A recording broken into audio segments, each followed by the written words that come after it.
When we bought the house, I thought I was finally closing the chapter on chaos. After years of deployments, I wanted silence. The quiet kind of life where the loudest sound was a lawn mower on Saturday morning or the creak of a porch swing at dusk. My wife, Kylie, had just brought our daughter into the world. Grace was only a few days old, tiny enough to fit in the crook of my arm. I'd promised Kylie that this house, with its tree-lined street and white picket fence, would be our sanctuary, a place where she could heal, where Grace could grow up without fear. Neighbors waved. The air smelled of fresh-cut grass. For the first time in years, I let myself believe I could hang up the warrior and just be a husband, a father, a man at peace. But peace never lasts. The first sign came in a crisp white envelope tucked under our doormat. A violation. Our crime?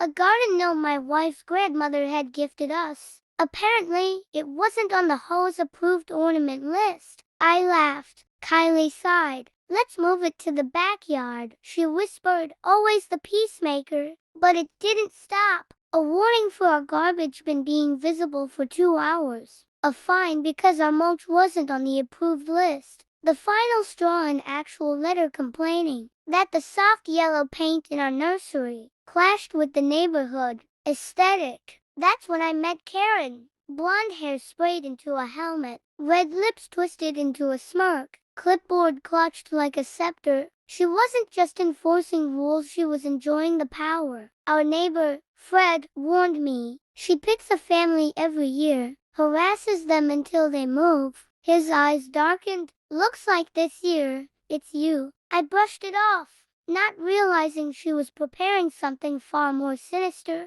A week after Grace came home, Karen showed up with papers in her manicured hand. She banged on our door like she owned the place. This is a court order, she announced loudly enough for the neighbors to hear. You are unfit parents. I am here to take custody of the child. Kylie gasped, clutching her newborn tighter. You're insane. Karen's lips curled. You think Child Protective Services will believe you? A recovering mother, exhausted and medicated, married to a violent veteran? Or will they believe me, the community leader? I stepped between her and my family, jaw tight. I didn't even glance at the paper. One look told me it was fake. The seal was smudged, the signature barely legible. Get off my porch, I said flatly, but Karen only smirked. Oh, I will, but I'll be back with help. And she wasn't bluffing. It happened at dawn. The first sound wasn't the door breaking, it was Grace's scream, high and sharp,